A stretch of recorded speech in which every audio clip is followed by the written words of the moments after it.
Subscribe our channel 13 and press that bell icon to get an instant update of our latest content. Recently, in the last week of October, we wrote about Idli on 13's daily writings after it triggered so much of controversy about a month ago when a British professor named Edward Anderson called Idlis the most boring thing in the world. He must have said it in the passing, but it got Shashi Tharoor's attention when his son Ishan retweeted it. And Shashi Tharoor responded to his son saying, "Yes, my son, there are some who are truly challenged in this world. Civilization is hard to acquire, the taste and refinement to appreciate idlis, enjoy cricket, or watch Autumn Thulal is not given to every mortal. Take pity on this poor man, for he may never know what life can be." But I think how people took it was they took real offense in somebody calling my idli boring. Hmm. You get identified with idli. This I think happened on in the first week of October. Until the second week of October, also there were some articles in the Sunday Pullout and newspapers as well, where they were for and against this idea of idli, but none were looking at the root cause where this comes from, taking offense. Now I was also wondering if instead of this British professor, if somebody from South India had commented something like this, would it be okay? Would people have taken such an offense on this kind of a statement? Probably not. But what happened is somebody from an outside is commenting about idli, which is my idli, and we get identified with something which belongs to us, as if that person is commenting to me that you are like this and how can you eat this, and that must have triggered this conversation. But if you look at the nature of idli itself, and the first post that we put on Monday, "The Power of a Boring Idli," as we call the title of the post, is we've characterized idli from a point of view that she carries a history, a culture, a lineage, a story, and therefore, when we generally look at any food item, particularly, we look at the taste, texture, and the consistency. Like for you, also, you said idli is dry, and therefore you can't swallow it, and therefore you probably have problem with food that is dry by nature. Yeah. But so we look at taste, consistency, and texture, but essentially flavor is something much more than just the physical aspect of the food. Flavor comes from its story, its history, its lineage, its culture, its roots. And so idli carries that, but it carries it so gracefully, is also what the post puts, where when we look at and to put that across, in the last particular paragraph I'll just read out: "After all, living each moment fully is how we flourish as individuals and as a culture. Civilization is hard to acquire, and a civilized is a reflection of the taste and refinement of the otherwise mundaneness of this moment. Not every mortal is in inheritance of this life skill. Therefore, be compassionate rather than taking pity to this individual from the faraway land and to the individuals who pounced upon him. Like the noble idli, a civilized can choose to continue serving silently." So the point is that the idli is not disappointed or disheartened by this comment at all. Yeah. She continues to serve silently. True. It is the people who are actually kind of offended, whereas idli is kind of serving the rich and the poor alike without any discrimination, without any differentiation, and she has continued serving that way for thousands of years, and perhaps will continue for the next few thousand years. Very true. And I like the way you put that how we associate our belongingness, our connection with some of the things. Now, if you see, I may get offended when someone talks about idli or dosa or any other South Indian thing, or you can say even Indian food for that matter, simply because I am an Indian. Hmm. Now, if I was not an Indian, my reaction would have been different. At the same time, as you said, if an Indian person would have said anything about idli, especially a South Indian person, then my reaction would have been different. So, as Krishnamurti says, this whole idea of nationality is a very violent idea. So, that kind of says that idli is good Hmm. and it is from India, and anything where I am born, Hmm. how can you say something about it? Or why are you being offensive about it? So just because I am born in India, India is great, and that's why idli is also great.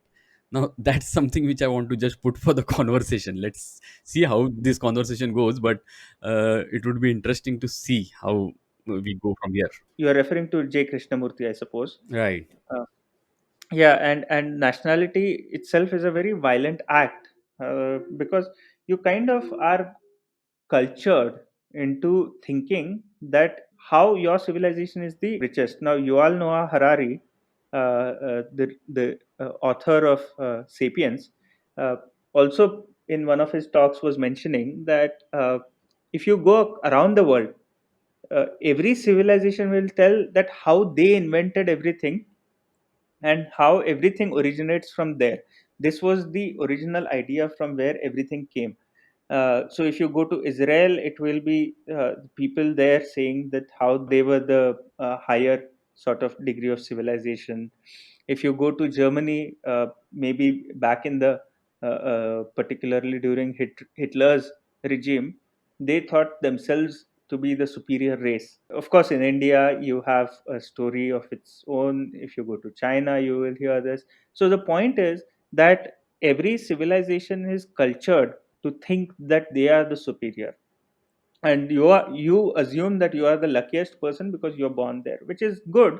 In a way, you should respect your culture and appreciate the history and the lineage, but at the same time you cannot disregard any other person's views, and that creates only divide. Now, in this particular case, if somebody from an outside world says this, the moment you, because you are born here, like you said, because I'm born in India and now somebody talks about idli, I get offended. I take it as a comment on me, actually. Now, here is an opportunity actually to use nationality or religion or culture to realize that you are not bound by this physical form that you inherit, but that is kind of fluid and it changes, which means that you have the capability to actually include a larger realm within you. So your boundary has extended. When you include, why not include even larger realm of humanity? And now let's say if this British professor who commented consider to respond the way you would have responded to another, say, South Indian or your family member for that matter, for commenting that, oh no, you like idli, I really hate it, I don't like it. You wouldn't have responded or reacted or retaliated to your brother in that same manner. And so probably to look at from that point of view, can this be an opportunity to expand our boundaries? Yeah.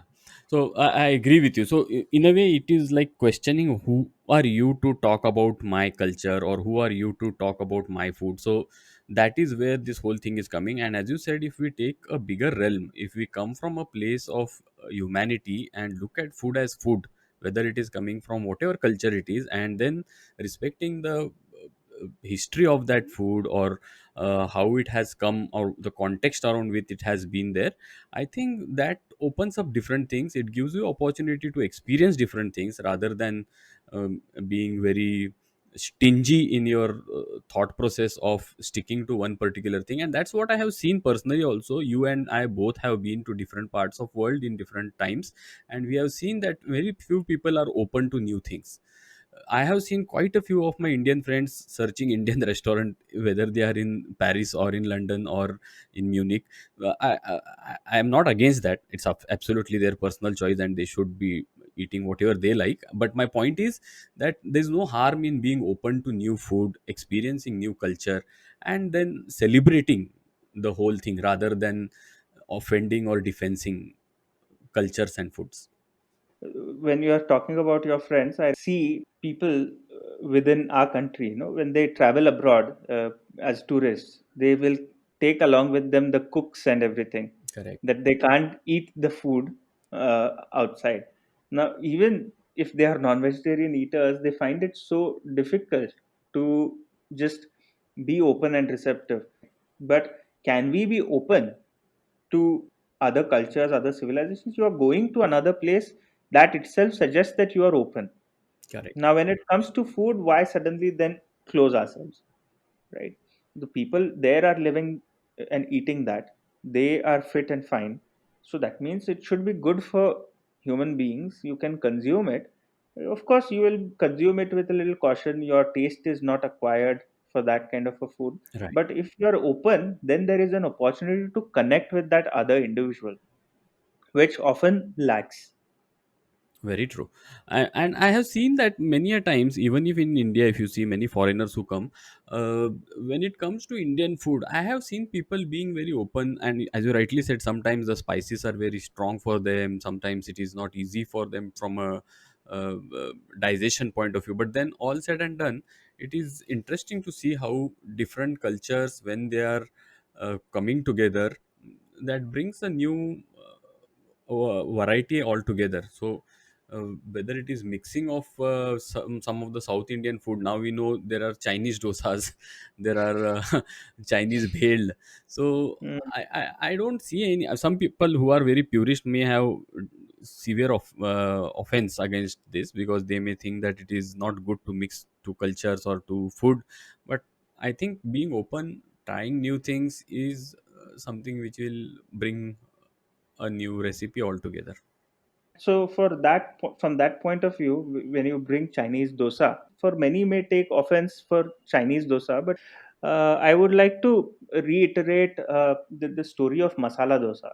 Masala dosa actually has potatoes in it, and potatoes in India are relatively new. They come from South America. So how did they end up into our dosa, into our staple, into our day-to-day diet? So if we look at the history, actually, the idea of dosa is they were always soft like pancakes, and so when the British arrived onto our shores, they called dosa as Indian pancakes. And to please or appease the British, uh, many Indian outlets started serving pancakes and mashed potato. So Indian pancakes and mashed potato, which were served with butter. So you in Davangere benne dosa, you have literally mashed potato without even turmeric or chilies to it, and pancakes, as in the dosa, which is puffy, which is like a consistency of pancake with lot of butter to it. Now that became a very popular dish amongst South Indians as well, and it is quite rich, healthy. It keeps you full and tasty and delicious, no doubt about it. But during World War I, when many soldiers were fighting, the British soldiers, the Indian soldiers who were fighting, they needed some food, and the basic starch that they like they could get energy, and they would be have a feeling of being full, were the potatoes. So all potatoes were exported. Now when they exported the potatoes, they had to give something with the dosas here. So they started making this finely chopped onion masala, and a lot of Brahmins had problem with eating onion. So they made a crispier version of dosa and hide onions inside and give. But when people ate, so in India, like you don't eat egg, but in cakes it is allowed. So, something like that. So people who went outside now ate onion by mistake. Oh, now I have paid for it, I should not waste. That's part of our culture also. But people then said, okay, I can eat outside, I don't eat onion in my home. And they started finding excuses to eat that. Now when the potatoes came back, they again added back the potatoes. And so if you see, actually it is not the potato, like the filling you make for vada pav, which is completely prepared along with the masala. But Yeah. even today in darshan is they actually mash the potatoes by hand and mix it with the masala. They are two separate things, and then they make the bhaji. So it's not the palle is not from like how we prepare in Maharashtrian homes or in home. They are two separate entities. Point being that actually because of World War, dosa came into picture. Right. Now, masala dosa is a sort of a relatively new invention, and so if we can accept that, then there should not be any harm in accepting Chinese dosa. Right. And as you rightly said, maybe not only masala dosa, there are quite a few food which are amalgamation of different cultures, mixture coming from different places. For whatever reason, someone gifted something to someone from some era, and that has now come in our plate. So that's hugely possible. I'm sure when it comes to chili, when it comes to different spices which were there only in India, then it moved out to other parts of world. So quite a few things, whether it is Italian food or whether it is the American food or the Chinese food, we see a lot of things getting amalgamated from different parts of the world and creating a very delicious blend, you can say, of Hmm. cultures and food. Hmm. But if we fundamentally look at any food as evolution, right, it is not like a natural element that is found in nature. Food has always evolved. Now, for somebody, I have also seen in South India taking offense with idli, which is made with idli rava, which is typically in Bangalore. Darshanis, the idli is also not just rice; it is also the mixture of semolina or suji, a particular grain size, which is meant for idli, which makes it puffier. But idli is traditionally supposed to be made only in rice. But now, if you go back into history, then they were also supposed to be steamed in particular leaves, and for particular occasions, they were supposed to be made in particular. So where do you draw the line? That I call myself purist because I eat idli only made from rice and not with rava. But actually, if you go back to the history, then that is a corrupted version, and there is another version of it and another version of it. So where do you actually draw the line? Yeah. So drawing the line is something which I think is the most difficult part, and it is better not to do it, simply because, as you said, everyone has their own choice. Now, if you go in indoor, they eat jalebi with poha. Poha. Right now, someone who Yeah. is from Maharashtra may find it very difficult. How, what the hell, what kind of combination is this? But you don't know. So there are The, different and the combinations. whole point of this conversation is to not find where to draw the lines, but actually to dissolve these lines Absolutely. which we have drawn. So I think we can complete our conversation with an inquiry that is there a possibility to look at culture or to look at history from its richness, but not from my richness or my association or my identity. And in doing so, is there an opportunity for us to dissolve this line rather than drawing a new line? Thank you for listening. For more such podcasts and daily blogs, subscribe us on creating13.com. That is creating13.com. For 6 days a week, we write blogs on such topics with an intent to promote everyday writing. These blogs are inspired by our own writings, a morning ritual that we religiously follow. We hope that these texts will provide some fodder for thought for an inner inquiry. We believe that writing each day allows one to observe life as is, and it brings a genuine clarity from within. You can follow us on our Twitter or Instagram handle, creating_13, or on our Facebook page, creating13. We hope that you enjoyed this episode, and we wish to have you with us again next week for listening a new episode on a new topic. Until then, take care.